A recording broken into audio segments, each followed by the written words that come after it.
प्यारे बच्चों, आपने डायनासोर के बारे में तो सुना ही होगा। इसे कुछ लोग भयानक विशालकाय छिपकली भी कहते हैं। क्यों, सुनकर चौंक गए ना? लेकिन वो धरती से खत्म क्यों हो गए? आज इसी के बारे में सहकार रेडियो के बाल चौपाल कार्यक्रम में मैं यानी आपकी गीता दीदी आपको बताने जा रही हूँ। आखिर कहाँ गए डायनासोर, जिसे हमने नवारूढ़ प्रकाशन द्वारा प्रकाशित पुस्तक विज्ञान की दुनिया से साभार लिया है। लेख लिखा है देवेंद्र मेवाड़ी जी ने। तो आओ जानते हैं कि कहाँ गए डायनासोर। आज से लगभग 6.5 करोड़ वर्ष पहले हमारी इस धरती पर कौन रहते थे? तब धरती पर रहते थे भारी भरकम डायनासोर, कई हाथियों के बराबर। और पता है वे अंडे देते थे।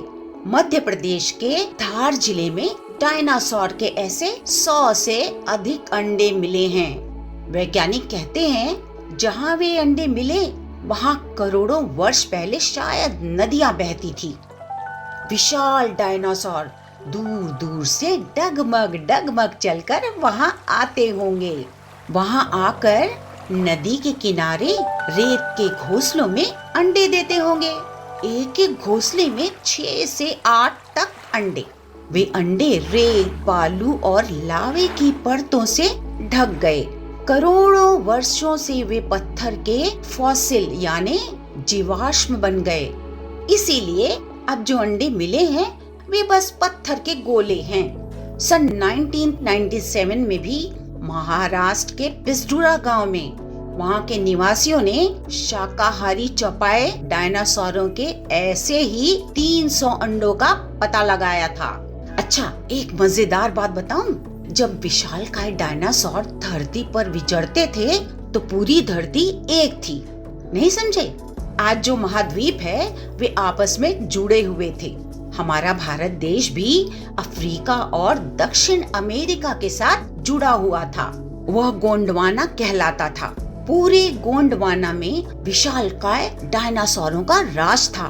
बाद में भारतीय महाद्वीप अलग होकर एशिया से आ मिला। उस युग में जो डायनासोर घास-पात खाते थे वे सॉरेपॉड कहलाते थे। आज जहाँ हमारा आंध्र प्रदेश है वहाँ 3-3 हाथियों के बराबर बड़े बारापासोसॉरस टेगोराई नामक डायनासोर घूमते थे। क्यों, नाम सुनकर चौंक गए ना? जीवाश्म वैज्ञानिकों को वहाँ गोदावरी क्षेत्र में किसी डायनासोर की टांग की एक विशाल हड्डी मिली।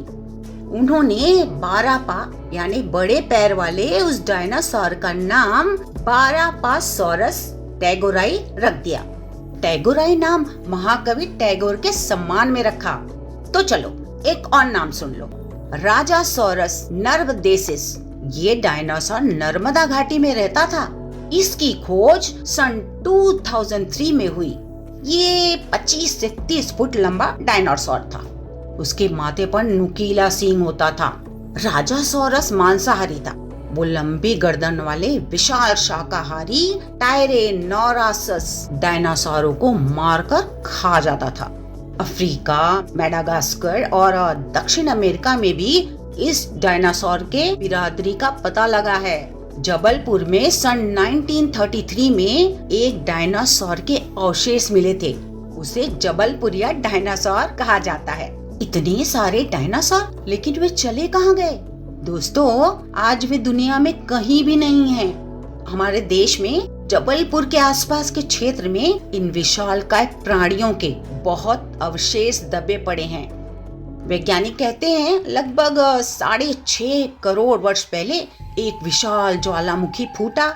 जहां आज महाराष्ट्र और मध्य प्रदेश है, वहां करीब 5 लाख वर्ग किलोमीटर क्षेत्र में 2 किलोमीटर की ऊंचाई तक लावा फैल गया।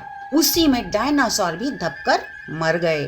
ये भी कहा जाता है कि आसमान से एक विशाल उल्का पिंड आकर धरती से टकराया। उस टक्कर से इतनी धूल उड़ी कि चारों ओर अंधेरा छा गया। सूर्य का प्रकाश ना मिल पाने के कारण पेड़ पौधे और दूसरी वनस्पतियां नष्ट हो गईं। इसीलिए भूख प्यास से डायनासोर भी नष्ट हो गए। जानते हो वो उल्का पिंड कहाँ टकराया था? विश्व का सबसे बड़ा गड्ढा मुंबई से आगे अरब सागर में मिला है। उसका नाम रखा गया है शिव विवर। वैज्ञानिक कहते हैं ये गड्ढा भी करीब 6.5 करोड़ वर्ष पहले बना था।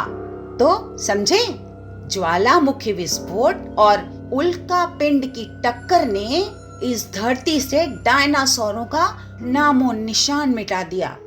आज तुम उन्हें केवल किताबों में ही देख सकते हो। मगर एक बात है दोस्तों, जो लोग डायनासोर के अवशेषों की खोज करते हैं वे अपने मन से उसका नाम भी रख सकते हैं। तुम भी डायनासोर की खोज कर सकते हो, किताबों में नहीं, धरती के आंचल में।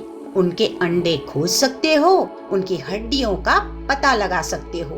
अगर पता लग गया तो तुमने नई खोज कर ली, तो कल तुम भी उनका मन पसंद नाम रख सकोगे। तो बोलो, क्या नाम रखोगे?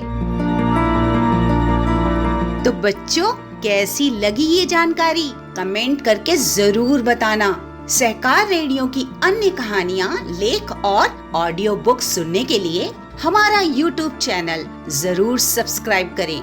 अधिक जानकारी के लिए हमारी वेबसाइट www.sahkarradio.com जरूर विजिट करें। फिलहाल दीजिए मुझे इजाजत। तो बाय बाय बच्चों।